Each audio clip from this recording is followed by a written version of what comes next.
ఏనాటి కాలంలో మమ్మల్ని రావద్దన్నారు? ఒకనాడు దళితులు రోడ్డు మీద నడవలేని రోజుల్లో అందరిలాగా మీరు అందరూ తిరిగే రోడ్డు మీద మీరు తిరగద్దన్న రోజుల్లో, మా దేవాలయంలోకి మీరు రావద్దన్న రోజుల్లో, మాలాగా మీరు చదువుకోవద్దన్న రోజుల్లో, మాలాగా మీరు స్వేచ్ఛగా జీవించొద్దన్న రోజుల్లో మీరు బడికి రాకుండా చేస్తే క్రైస్తవ మిషన్లు వచ్చి వాళ్ళు బడి తీసుకొచ్చారు. అప్పుడు మా దళితులు పోయి బడి స్కూల్లో చదువుకున్నారు. మీరు గుడికి రావద్దంటే వాళ్ళు ఒక చర్చి కట్టించారు. ఇక్కడ స్వేచ్ఛ ఉన్నది, రావచ్చు అని చెప్పారు. మీరు దళితుల ఆరోగ్యం విషయం మీరు పట్టించుకోకపోతే వాళ్ళు ఆసుపత్రులు కట్టించేశారు. మీరు రావద్దన్న కాడికి నేను రాలేదు కదిగా. మీరు గుడికి రావద్దన్నది మీరే, బడికి రావద్దన్నది మీరే, స్వేచ్ఛగా తిరగద్దన్నది మీరే, మా ఆరోగ్యం గురించి పట్టించుకోండి మీరే. వాళ్ళు బడి తీసుకొచ్చారు, వాళ్ళు ఆసుపత్రి తీసుకొచ్చారు, వాళ్ళు చర్చి తీసుకొచ్చారు, వాళ్ళు తిరిగే స్వేచ్ఛను తీసుకొచ్చారు. మేము పోవడానికి కారణం ఏంటి మరిగా? మా మీద వివక్ష ఉన్న రోజుల్లో, మా మీద అవమానాలు జరుగుతున్న రోజుల్లో, మమ్మల్ని చూస్తేనే అంటాన్ వాళ్ళని దూరం పెట్టిన రోజుల్లో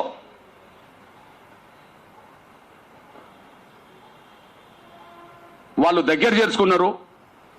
మా వాళ్ళు అక్కడికి వెళ్ళారు. వాళ్ళు దగ్గర చేసుకున్నారు, మా వాళ్ళు అక్కడికి వెళ్ళారు. వీళ్ళ మీద అవమానాలు జరుగుతున్న రోజుల్లో, గుడికి రావద్దంటున్న రోజుల్లో, బడికి రావద్దంటున్న రోజుల్లో, స్వేచ్ఛగా తిరగద్దంటున్న రోజుల్లో వాళ్ళు అక్కడికి పోతే తప్పట్టారు కదా. ఈ భారతదేశానికి మొట్టమొదలు క్రైస్తవ మతం తీసుకొచ్చింది బ్రాహ్మణులు కదా, బాగా చదువుకున్నోళ్ళే కదా. మా తండ్రుల వరకు, మా తల్లిదండ్రుల వరకు మా వాళ్ళు చదువుకోలేదు కదా. కానీ వందల సంవత్సరాల క్రితం ఇక్కడ క్రైస్తవ మతం వచ్చింది కదా. ఆ క్రైస్తవ మతంలో సమానత్వం ఉన్నదని బోధించింది, ఆ క్రైస్తవ మతంలో సమానత్వం ఉన్నదని బోధించింది బ్రాహ్మణులే కదా. అంటే ఏ వివక్ష లేని వాళ్ళు, అప్పటికే చదువు అనే అక్షరాన్ని, ఆయుధాన్ని బలంగా చేతిలో పట్టుకున్న వాళ్ళు, సమాజంలో అత్యున్నత గౌరవం ఉన్నోళ్ళు, అన్ని రంగాల మీద పట్టున్నోళ్ళు క్రైస్తవ మతంలో పోయి వాళ్ళు ఇప్పటికీ క్రైస్తవ మతంలో ఉంటే వాళ్లకు మాత్రం ఆర్డర్ వర్తించట్లేదు. నేను అంటున్నా, ఈరోజు మీరు చూడండి, ఒక చర్చిలో అన్ని వర్గాలు వెళ్ళే చర్చి ఉన్నది. ఎవరి చర్చిలు వాళ్ళకు ఉన్నాయి. చాలా గ్రామాలకు వెళ్ళి చూడండి, మాదిగ వాడల్లో మాదిగ చర్చిలు ఉన్నాయి, మాలవాడల్లో మాల చర్చిలు ఉన్నాయి, కొన్ని చోట్ల బీసీ వాడల్లో బీసీ చర్చిలు ఉన్నాయి, కొన్ని చోట్ల ఎస్టీ తండాల్లో గూడాల్లో ఎస్టీ చర్చిలు ఉన్నాయి, బ్రాహ్మణ చర్చిలు ఉన్నాయి, మెజార్టీ బ్రాహ్మణులు పోయే చర్చిలు ఉన్నాయి, మెజార్టీ బ్రాహ్మణులు పోయే చర్చిలు ఉన్నాయి, మెజార్టీ కమ్మాలు పోయే చర్చిలు ఉన్నాయి, మెజార్టీ రెడ్లు పోయే చర్చిలు ఉన్నాయి, మెజార్టీ కాపులు పోయే చర్చిలు ఉన్నాయి, మెజార్టీ బ్రాహ్మణులు పోయే చర్చిలు ఉన్నాయి, అందరూ పోయే చర్చిలు ఉన్నాయి. కానీ ఎవరికి లేని వివక్ష ఆర్డర్ దళితుల మీద పెడుతున్నది. ఎవరికి వాళ్ళకు చర్చిలు ఉన్నాయి, కాపుల చర్చిలో కాపులు పోవచ్చు, వాళ్ళకు ఈడబ్ల్యూఎస్ రిజర్వేషన్ వర్తిస్తాయి. బీసీలు కట్టుకున్న చర్చిలో బీసీలు పోవచ్చు, వాళ్ళకు బీసీ రిజర్వేషన్ వర్తిస్తాయి. కమ్మోళ్ళు, రెడ్డోళ్ళు, బ్రాహ్మణులు కట్టుకున్న చర్చిలు ఉంటే వాళ్ళు చర్చిలకు వెళ్ళవచ్చు, వాళ్ళకి ఈడబ్ల్యూఎస్ రిజర్వేషన్ వర్తిస్తాయి. మా ఎస్సీలకు చర్చిలు ఉన్నాయి, వాళ్ళకి ఎస్సీ రిజర్వేషన్ వర్తిస్తాయి. నేనంటున్నా, ఎస్సీలు తప్ప ఇంకా ఎవరి సామాజిక హోదా రద్దవుతలేదు, ఎవరి రిజర్వేషన్ రద్దవుతలేవు. ఎస్సీ సామాజిక హోదా ఎస్సీలకే ఉన్నది, రిజర్వేషన్ అట్లనే ఉన్నాయి. బీసీ సామాజిక హోదా బీసీలకే ఉన్నది, ఆ రిజర్వేషన్ అమలు జరుగుతున్నాయి. ఓసీ సామాజిక వర్గాల హోదా ఓసీలకు అట్లనే ఉన్నది, వాళ్ళకి ఈడబ్ల్యూఎస్ రిజర్వేషన్ అమలు జరుగుతున్నాయి. కానీ దళితులు క్రైస్తవ మతం తీసుకుంటే మాత్రం వాళ్ళ సామాజిక హోదా రద్దవుతుంది, వాళ్ళకు రిజర్వేషన్లు వర్తించవంట. ఇప్పుడు ఎస్సీ ఎస్టీ యాక్ట్ వర్తించదట. ఇది రాజ్యాంగ విరుద్ధం కాదా? ఇది చట్ట విరుద్ధం కాదా? మా మీద ఆంక్షలు కాదా? ఆనాడు గుడికి రావద్దన్నది మీరే కదా, ఈనాడు ఫలాని గుడికి పోవద్దంటున్నది మీరే కదా, ఆనాడు మా గుడికి రావద్దన్నది దళితులనే కదా, ఈనాడు ఫలాని చర్చికి పోవద్దంటున్నది దళితులనే కదా. ఓసీలు చర్చిలకు పోయినా వాళ్ళు క్రైస్తవులైనా మీకు ఇబ్బంది అవుతలేదు. బీసీలు చర్చిలు కట్టుకున్నా, క్రైస్తవ మతం పుచ్చుకున్నా వాళ్ళకి ఇబ్బంది అవుతలేదు, గిరిజనులకు ఇబ్బంది అవుతలేదు. కానీ దళితులకు మాత్రం ఇబ్బంది పెడుతున్నారు. ఆనాడు మన ధర్మం పేరుతో మమ్మల్ని చిన్న చూపు చూశారు, దూరం పెట్టారు. ఈనాడు ఆర్డర్ పేరుతో మమ్మలను మీరు ఎక్కడికి వెళ్ళొద్దని చెప్పదలుచుకున్నారు. ఇతరులు ఎక్కడికి వెళ్ళినా పర్లే, కానీ మీరు మాత్రం దాటద్దు, మీరు మాత్రం గీత దాటద్దు అన్నట్టుగా గీత గీస్తున్నారు. ఇది న్యాయమా? ఇది ధర్మమా? ఇది న్యాయమా? ఇది ధర్మమా? ఇది రాజ్యాంగబద్ధమా ఈ ఆర్డర్? అందువల్ల దీన్ని సవరించుకోవాలని కోరుతున్నా నేను. ఎట్లా సవరించుకోవచ్చు? ఆర్డర్ను 1950లో వచ్చిన ఆర్డర్ కేవలం హిందూ దళితులు మాత్రమే రిజర్వేషన్ వర్తిస్తాయి అన్నారు. కానీ ఆ రోజు లేని సిక్కు మతం తీసుకున్న దళితులు కూడా వర్తిస్తామని చెప్పి 56లో తీసుకొచ్చేశారు. అంటే 56 నాటికి సిక్కు దళితులు కూడా ఎస్సీలు కాదు, కానీ సిక్కు దళితులు కూడా ఎస్సీ హోదా వచ్చేసింది.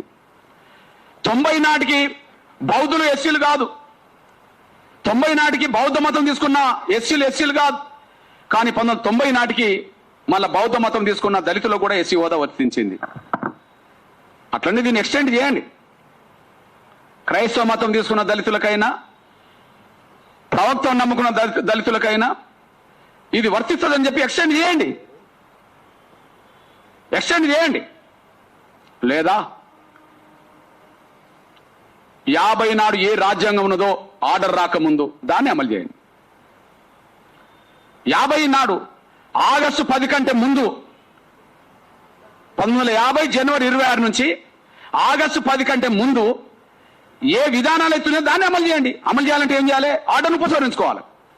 కాబట్టి ఆర్డర్ను ఉపసంహరించుకుంటారో ఆర్డర్ను ఎక్స్టెండ్ చేస్తారో తేల్చుకోవాల్సింది రాష్ట్రపతి, తేల్చుకునే విధంగా చొరవ తీసుకోవాల్సింది కేంద్ర ప్రభుత్వం అని చెప్పి నేను స్పష్టంగా విజ్ఞప్తి చేస్తున్నా, నేను గుర్తు చేస్తున్నా. నేను ఏదేమైనా ఈ ఆర్డర్ రాజ్యాంగ విరుద్ధం, ఈ ఆర్డర్ చట్ట విరుద్ధం, ఇది వివక్షతో కూడిన ఆర్డర్.